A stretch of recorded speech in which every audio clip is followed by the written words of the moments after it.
la Bible et vous, c'est de reconnaître les droits que Dieu m'a donnés. Dieu a dit, vous n'en mangerez point. Cette écriture te permettra de corriger ta manière de faire. C'est un Dieu vivant. C'est celui qui est capable de réaliser l'impossible dans ta vie.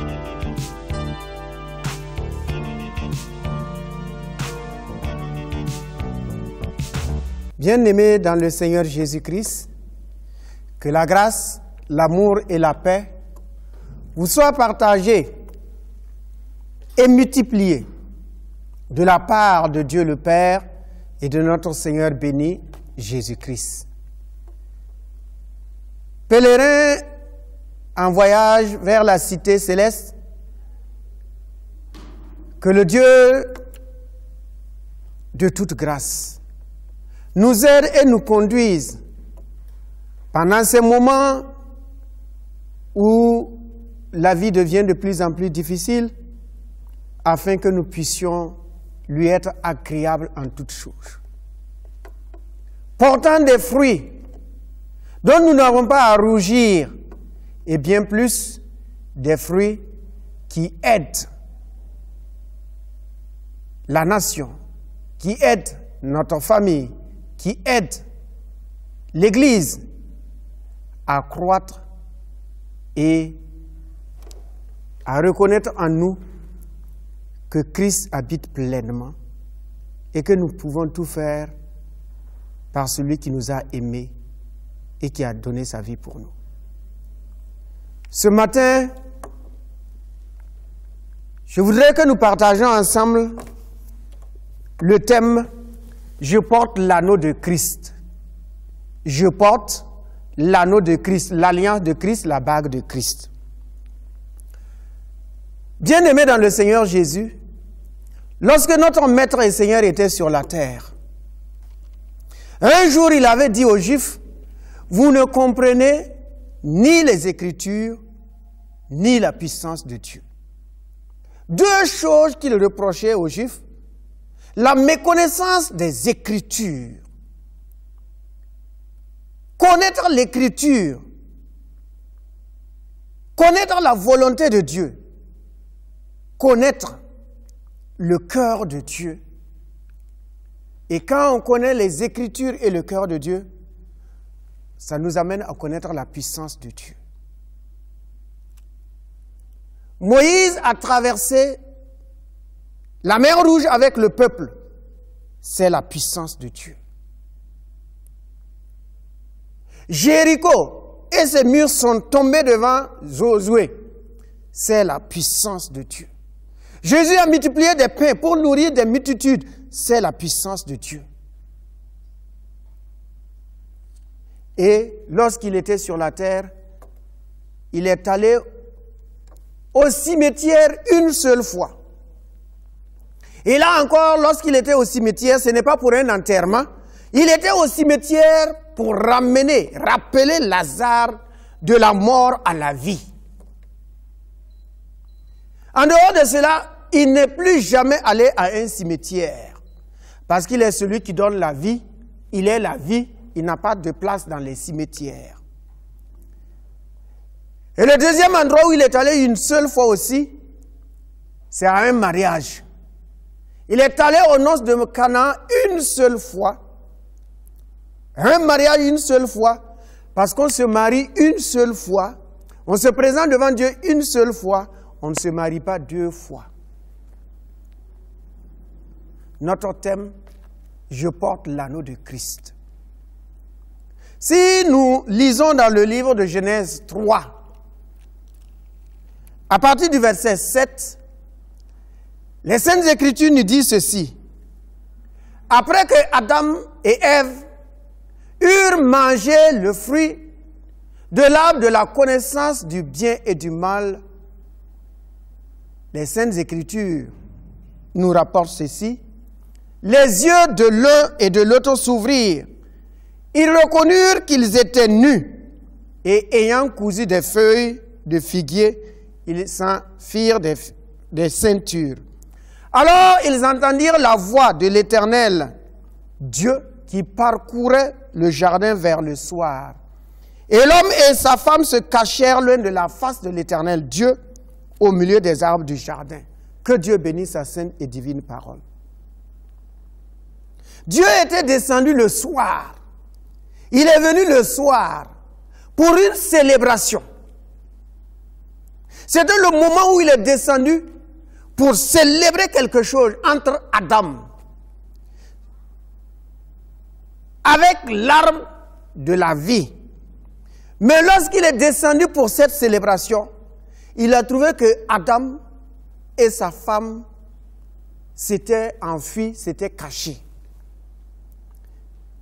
C'est le soir que les noces commencent. C'est le soir que la fête est à son comble pour les noces. Dieu descendit alors, croyant que Adam avait consommé l'arbre de la vie et Dieu allait prononcer une parole agréable. Une parole d'alliance éternelle, de vie éternelle. Et il allait célébrer solennellement le fait que Adam ait consommé le fruit de l'arbre de la vie. L'arbre de vie.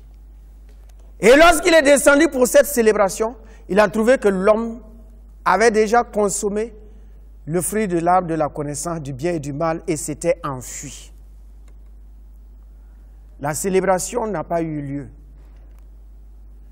Dieu n'a pas annulé cette célébration, mais il a simplement reporté la célébration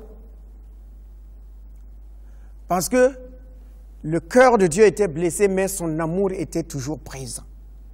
Celui qui aime son cœur peut être blessé, profondément même, mais son amour est là parce que l'amour ne périt jamais. L'amour supporte tout, l'amour croit tout, l'amour excuse tout. L'amour du Père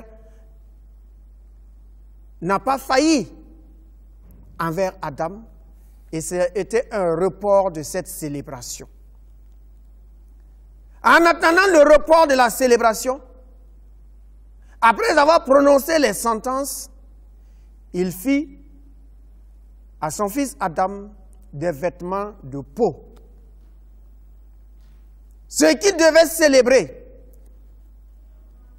et qui n'a pas eu lieu, qu'il a reporté, alors il les a couverts à cause de leur nudité. Parce que s'ils n'avaient pas consommé l'arbre de la connaissance du bien et du mal, ils ne seront jamais nus. Ils seront vêtus de la gloire. Donc lorsque cette célébration a été reportée, et lorsque Jésus est venu sur la terre, il va aller à un mariage à Cana. Et ce fut le premier et le dernier mariage qu'il a assisté. Moi, je me suis amusé à poser la question à l'église, à l'assemblée. Qu'est-ce qui vous plaît, qu'est-ce qui vous intéresse, qu'est-ce qui est intéressant le jour du mariage? Qu'est-ce qui attire votre attention dans une célébration de mariage? Alors j'ai récolté quelques réponses que je voudrais partager avec vous. Et toi aussi, tu vas ajouter ce qui t'intéresse le jour du mariage, si c'était le jour de ton mariage, ou bien ce qui t'intéressera le jour de ton mariage. Certains ont dit que ce qui les intéresse le jour du mariage, c'est l'habillement. Quand ils sont bien habillés, la femme est voilée, alors le jour du mariage, ce qui les intéresse, c'est l'habillement. D'autres aussi ont dit, si ce qui les intéresse, ce qui est capital, c'est lorsque le pasteur pose la question, est-ce que dans cette assemblée, y aurait-il quelqu'un qui a une raison justifiée pour s'opposer à la célébration du présent mariage? Alors, ils sont inquiets. Et lorsque le pasteur dit, s'il n'y a personne, nous pouvons continuer. Certains ont dit que c'est cette phrase-là qui les intéresse, nous pouvons continuer. Ils ont raison. Parce que le mariage peut être annulé ou bien même reporté. Alors d'autres ont dit que c'est l'entrée solennelle le jour du mariage qui les intéresse. Il rentre solennellement. Et on chante Barka wena mzusoba yam tum somya yinga. Quand ils rentrent solennellement, ils sont contents le jour de leur mariage. Ils aiment l'entrée solennelle. D'autres aussi ont dit que ce qui les intéresse, c'est lorsque le pasteur dit « Voulez-vous prendre cette femme ou cet homme dont vous tenez présentement la main droite dans la vôtre comme votre époux ou épouse légitime, que vous l'aimerez, l'honorerez, la chérirez, la réconforterez et vous prendrez soin d'elle ou de lui jusqu'à la fin de votre jour et que vous lui serez fidèle jusqu'à ce que Dieu par la mort vous sépare. » Alors d'autres ont dit que lorsqu'ils entendent le oui de l'homme ou le oui de la femme, oh, ils sont très heureux. C'est ce qui les intéresse le jour du mariage. Le oui solennel, le oui. Alors d'autres personnes ont aussi dit que ce qui les intéresse le jour du mariage, c'est quand on dit « mettez-lui la bague au doigt ». Et la femme soulève le doigt, il met la bague, il sait qu'à partir d'aujourd'hui là, c'est scellé. Nulle personne d'autre ne peut encore enlever cette bague-là. Voilà ce qui les intéresse le jour de leur mariage.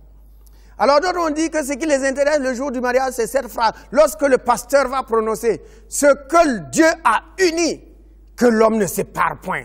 Oh, ils sont très heureux parce qu'ils ont la garantie que Dieu les ait unis et qu'aucun homme sur la terre ne peut les séparer. Ce qui les intéresse le jour de leur mariage. D'autres ont dit que lorsque le mariage est fini, le pasteur dit « Saluez-vous ». Et on prend son temps pour enlever, rouler le voile de l'épouse et embrasser sa femme devant tout le monde pour que la foule qui est là, l'assemblée qui est là, sache que dorénavant, c'est ma femme. Je n'ai pas honte de ma femme. Certains disent que c'est cette partie de la célébration qui les intéresse. Alors d'autres ont dit que ce qui les intéresse, c'est quand ils sortent maintenant, bras dessous, et tout le monde les acclame. Il tient maintenant sa femme entre ses mains, il tient son mari. Il sait qu'à partir d'aujourd'hui, là, ils sont mariés, il n'y a plus de problème. Certains ont dit aussi que c'est quand ils rentrent dans la maison et tout le monde est parti, il dit ouf, enfin, cette femme est à moi pour toujours. Et enfin, il y a d'autres qui ont dit que ce qui les intéresse, c'est quand le maire, après la célébration, leur remet le carnet, le livret de famille. La femme dit que quand on lui remet, il y a certaines ceux qui ont dit, quand on me remet le livret de famille, je suis très heureux parce qu'à partir de maintenant, j'ai un foyer, j'ai une maison. Voilà ce qui intéressait chacun, les points de vue de plusieurs que j'ai recueillis. Et toi, qu'est-ce qui t'intéresse le jour de ton mariage? Quelle est la partie solennelle? C'est le oui ou bien c'est le port des bagues? Qu'est-ce qui t'intéresse le jour du mariage? Alors, à ce mariage de Canaan, où Jésus était présent, il y avait un problème et qui devait être résolu, le manque de vin. Et si nous lisons au verset 7, Jésus dit, remplissez d'eau ces vases, et il les remplit jusqu'au bord. Puisez maintenant, leur dit-il, et portez-en à l'ordonnateur du repas, et ils en emportèrent. Quand l'ordonnateur du repas eut goûté l'eau changée en vin, ne sachant d'où venait ce vin, tandis que les serviteurs qui avaient puisé l'eau le savaient bien, ils appelèrent l'époux et lui dit, tout homme sert d'abord le bon vin, puis le moins bon après qu'on s'est enivré. Et toi, tu as gardé le bon vin jusqu'à présent. Le verset 11, tel fut à Cana en Galilée le premier des miracles que fit Jésus. Il manifesta sa gloire et ses disciples crurent en lui.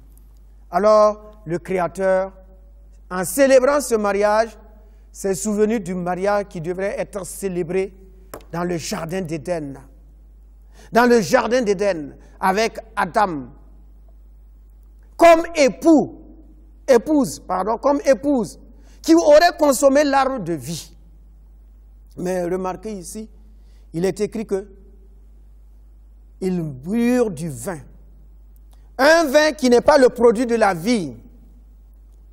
Un vin qui n'a pas été préparé par l'art des hommes.